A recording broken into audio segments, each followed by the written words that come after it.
The pain that's in the world today is horrific, and it's immeasurable. And every single one of us have experienced it. But the day is coming when Jesus returns that he is going to redeem us from the pain of this world.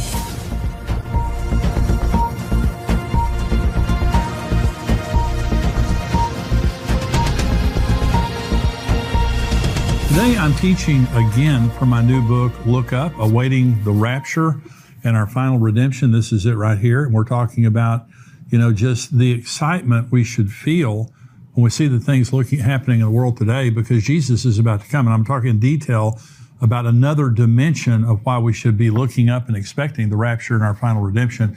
Before we get to the teaching, I want to remind you again about our upcoming Tipping Point Conference on September the 16th at Fellowship Church right here in the DFW Metroplex. I'm going to be sharing along with Pastor Ed Young, who's the senior pastor of Fellowship Church, Dr. Tony Evans, Jonathan Kahn, Billy Crone, and Dr. Mark Hitchcock. It's going to be a fantastic day. If you're an endtimes.com paid subscriber, be sure to use the exclusive discount code below for 50% off your ticket. Today I want to talk about redeemed pleasure. What is it that Jesus has redeemed for us? Well, he's going to redeem our bodies. He's going to redeem pleasure. Again, redeem means to buy back. Eden, God created Adam and Eve, and Eden means pleasure and delight. Isn't that interesting that God created us in a place that meant pleasure and delight? And you say, well, why did he do that? Because that's all he wants for us. God never intended for us to ever experience pain. And that's hard for some people to understand, because, we deal with pain every day in the world. You say, well, where did pain come from? Let me read you the account of where pain entered the human race. This is in Genesis 3, when Adam and Eve rebelled against God. Genesis 3, beginning of verse 16. To the woman he said, I will greatly multiply your sorrow and your conception. In pain you shall bring forth children. Your desire will be for your husband, and he will rule over you. And by the way, that means you're going to want to dominate your husband, but he's going to dominate you. Then to Adam he said, because you have heeded the voice of your wife and have eaten from the tree which I commanded you, saying, you shall not eat of it. Cursed is the ground for your sake. In toil you shall eat of it all the days of your life. Both thorns and thistles it shall bring forth for you. And you shall eat the herb of the field. In the sweat of your face you shall eat the bread till you return to the ground, for out of it you were taken. For dust you are, and to dust you will return.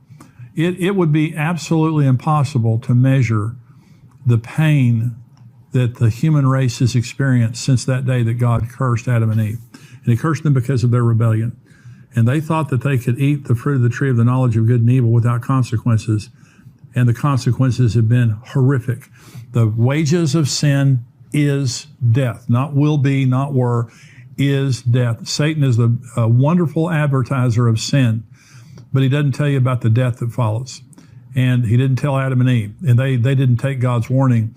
The emotional pain. Imagine the emotional pain. Rejection, loss, failure, verbal abuse, emotional abuse, divorce, all the kinds of emotional pain people experience every day. Physical pain, abuse, illness, accidents, violence, death, disease, all those kinds of things. Mental pain, confusion, deception, abuse, lies, ignorance, poverty, spiritual attacks, relational family pain, dysfunction, rebellion, abuse, breakup, betrayal, rejection, unmet needs, dominance. All these things have been happening since the day that Adam and Eve fell and God cursed the human race. The pain that's in the world today is horrific, and it's immeasurable. And every single one of us have experienced it. But the day is coming when Jesus returns that he is going to redeem us from the pain of this world, which means in the twinkling of an eye. And I want you to listen to what I'm saying. Some of you are going through a lot of pain right now. You're going through financial stress. You're dealing with the trouble in your marriage, with your kids. You have a prodigal child. You have a boss maybe that's harassing you. You have somebody that's talking bad about you, criticizing you, whatever it might be, physical pain, emotional pain, whatever it is. Can I just tell you that in a twinkling of an eye, you'll never feel pain again for all of eternity. Now that's just hard. It's hard to imagine that you will never feel pain again. This is Revelation 21, talking about what happens when we're with God. I saw a new heaven and a new earth, for the first heaven and the first earth had passed away, and there was no more sea. Then I, John, saw the holy city, New Jerusalem, coming down out of heaven from God, prepared as a bride adorned for her husband. And I heard a loud voice from heaven saying, Behold, the tabernacle of God is with men, and he will dwell with them. And they shall be his people, and God himself will be with them and be their God. And God will wipe away every tear from their eyes. There shall be no more death, nor sorrow, nor crying. There shall be no more pain, for the former things have passed away. That is incredibly good news for all of us, because we're about to be redeemed. But actually, there's better news than that. Not only will we never experience pain again, we're going to experience an eternity of exquisite pleasures that are beyond our comprehension. Let me give you an example of this scripture. This is Psalm 16:11. You will show me the path of life. In your presence is fullness of joy. At your right hand are pleasures forevermore. Not only is there no pain, we're going to have an eternity of pleasures like we've never experienced before. 1 Corinthians 2. As it is written, eye has not seen, nor ear heard, nor have entered into the heart of man the things which God has prepared for those who love him. I mean, and what it's saying there is it's incomprehensible. In this life, we just can't even comprehend what it's going to be like to be in that place. This is 2 Corinthians 12. This is Paul. It is doubtless not profitable for me to boast. I will come to visions and revelations of the Lord. I know a man in Christ who 14 years ago, whether in the body I do not know, or whether out of the body I do not know, God knows. Such a one was caught up into the third heaven. And I know such a man, whether in the body or out of the body I do not know, God knows, how he was caught up into paradise and heard inexpressible words which it is not lawful for a man to utter. Now, Paul's talking about himself. And he said 14 years ago, I don't know if I was in the body or out of the body. All I know is I was caught up to the third heaven. And he calls it paradise. Remember, Eden was a paradise, pleasure and delight. He says that that's what heaven's going to be. Jesus, in Luke 23, was hanging on the cross, and there was a thief next to him, and he said, Lord, remember me when you come into your kingdom. And Jesus said to him, assuredly, I say to you, today you will be with me in paradise. And so Eden was a paradise, and when Jesus returns, we go back into the paradise we were created for. And paradise always includes 5 things. I want you to think about where you are right now versus where you're going to be when Jesus returns, because we're going into a paradise. Beauty, a paradise has to be beautiful. It has to be comfortable. There's no such thing as a painful paradise. Pleasure, paradise is about pleasure, sensual type pleasure. Plenty, a paradise, you have plenty of everything you're looking for. And safety. There's no paradise in war zones. And so beauty, comfort, pleasure, plenty, and safety. The devil will be in hell. There's going to be nothing in all of eternity to harm us. And we're going to be in a perfect paradise. Compared to the paradise Jesus is taking us to, we have never experienced pleasure before. The world is a torture chamber. You know, we're so accustomed to this world that we just forget how bad it is. It's just terrible. And see, even the pleasures we experience in the world today, all of them have a negative impact in some way. In other words, you eat too much, you gain weight. I can't wait to get to heaven and eat a lot for a long time and not gain weight. I mean, that's just going to be incredible. Here on earth, if you rest too much, you're lazy and you fail. If you cross sexual parameters, you destroy your marriage and family. If you stay in the sun too long, you get a sunburn. If you spend too much, you go broke. But not in heaven. There is no such thing as a sin or a negative response to the indulgence of a pleasure in heaven. There's no more pain. There's no more sin. There's no more sin nature. And so literally everything in heaven is legal and pleasurable, and there's never a negative consequence to it. It's just, again, it's beyond our ability to comprehend. So a lot of people, I was trying to lead a guy to the Lord one time that I worked with before I came into the ministry. And I was telling him about the Lord and all that kind of stuff. And I said to him, do you know where you would go if you died today? And he said, well, I don't want to go to heaven. And I said, you don't want to go to heaven? And he said, I don't want to sit on a cloud playing a harp for all of eternity. He said, I think that's the most boring thing in the world. That comes from Tom and Jerry's cartoons. That comes from a cartoon. His concept of heaven came from a cartoon. And when he said that to me, it got me thinking, and that is, well, I wonder what heaven is like, okay? Well, it's phenomenal, okay? Now, I'm going to give you my version of heaven, okay? I'm not saying that this is biblically correct, but I'm just kind of saying this to kind of mess with you, kind of slap you in the brain. If you have a concept of heaven that is boring, let me just imagine with me for just a minute. Again, I'm just talking about, this is just coming out of my mind. I'm not saying it's biblically correct, but this is just, when I think of heaven, this is the thing I think about. So you go into God's presence in heaven. Okay, we're in heaven now. And this is my version of heaven. You go into God's presence and worship him with a perfect voice and heaven's music that is 1,000 times better than any music you've ever heard before. And then you're in the very presence of God. You're not in a church. You're not in a sanctuary. You're in the very presence of God where there's fullness of joy. Your heart is exploding with joy and happiness. You stay there for 1,000,000 years. 1,000,000 years, and you never get tired, distracted, or bored. After 1,000,000 years in God's presence, you decide to go with some friends and family to eat at the banquet table in paradise, and you're waited on by angels. You eat the most unbelievably delicious food for 15,000 earth years while you're having incredible conversations and fun with everyone, and you never gain weight, feel full, get sick, or need to go to the restroom or need to stop. Then you decide to go back to your mansion and have a family reunion. You tell one of the angels to gather your family and have them come to your mansion. 1 second later, you're in your mansion, which is on 500 acres of paradise, and your relatives begin arriving. The angels have everything perfectly prepared, and they serve you and your family for 3,600 earth years. You eat, play games, have fun, talk about memories. No one gets their feelings hurt or says they've done anything hurtful. Everyone is mature, sensitive to each other, and godly, and very loving and affectionate to one another. There are no ants, insects. You never get a sunburn. No one gets injured. You never need money, and everything you want is immediately served by the angels. At the end of the family reunion, someone suggests that you go on an adventure. So you and a group of your friends and relatives take a 14,000-year journey to explore the earth. There are no wild animals. You can get anywhere you want to go immediately. The world is a paradise, and there's thrill after thrill that is beyond description.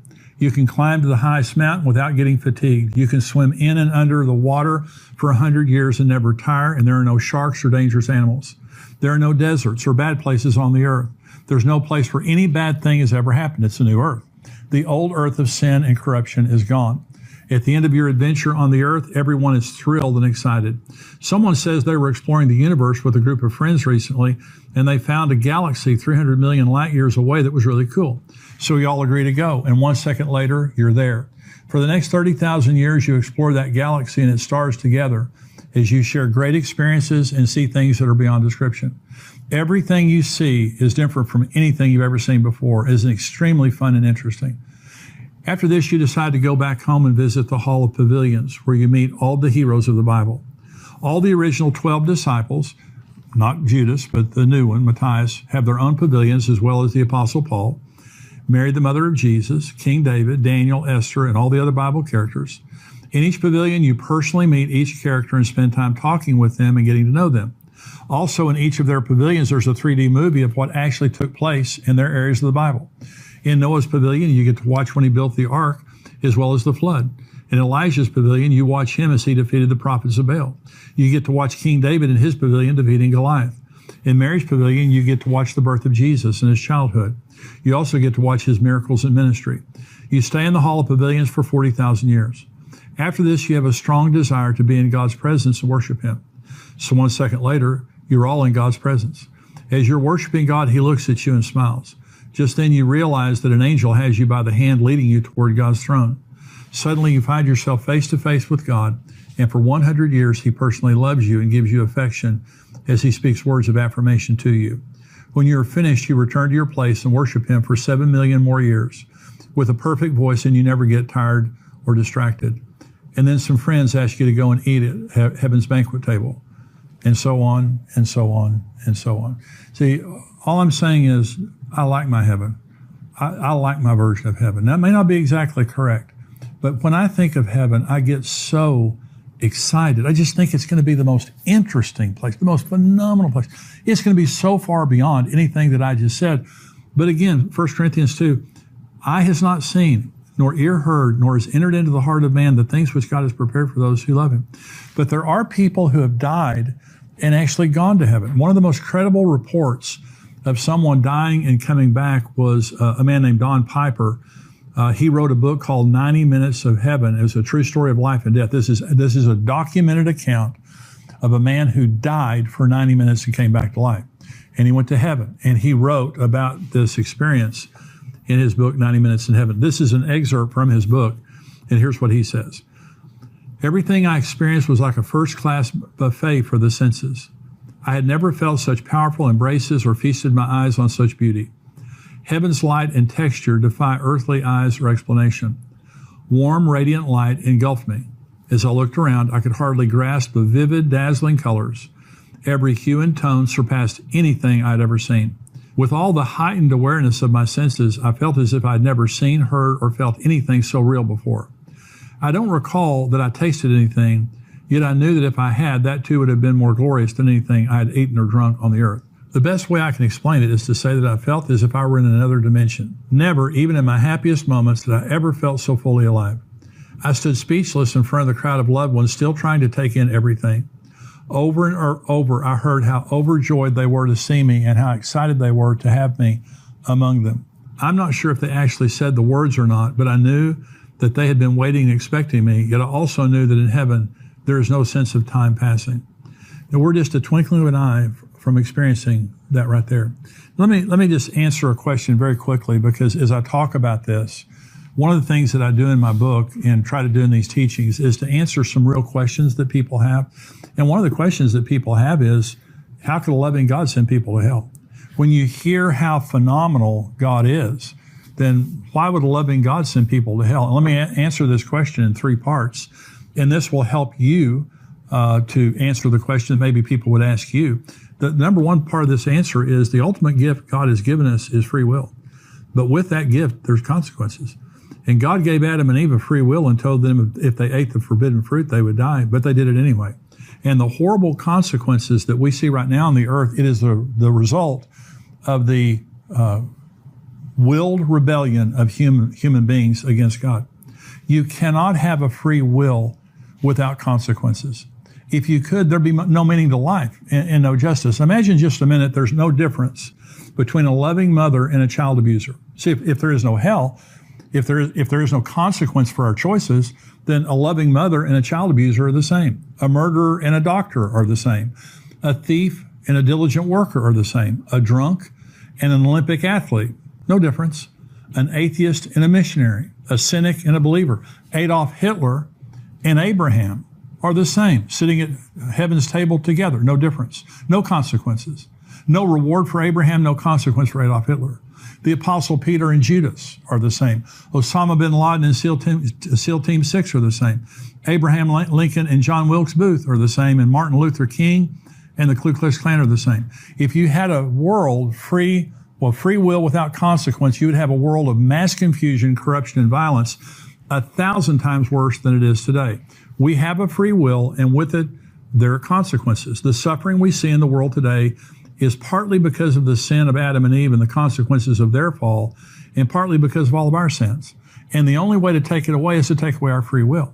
The second part of my answer here is the only way to heaven is to use our free will to choose Jesus Christ as our Savior.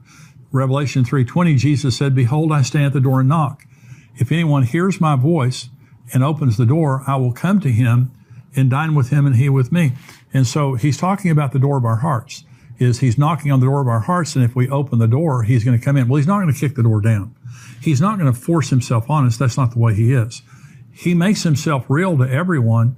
Romans chapter 1 says, even through creation, he's revealed himself to every person. But I have to choose God myself. And someone might say, well, Jimmy, I don't understand. If God is a loving God, why doesn't everybody go to heaven? Well, let me explain something to you. So in Ezekiel 28 and Isaiah 14, there's a paradise. And Ezekiel 28 calls it the Garden of God. Eden, the Garden of God. The first Eden was in eternity's past, and God created an order of angelic beings there. And we're told that Lucifer, which means light bearer, that he exalted himself above God, rebelled against God, and he and a third of the angels in heaven rebelled against God without a sin nature in the presence of God. There'd never been a bad day. They never had a bad daddy, nothing like that. They just, in the presence of God, decided to rebel. Okay, that was the first Eden. The second Eden was the Garden of Eden with Adam and Eve.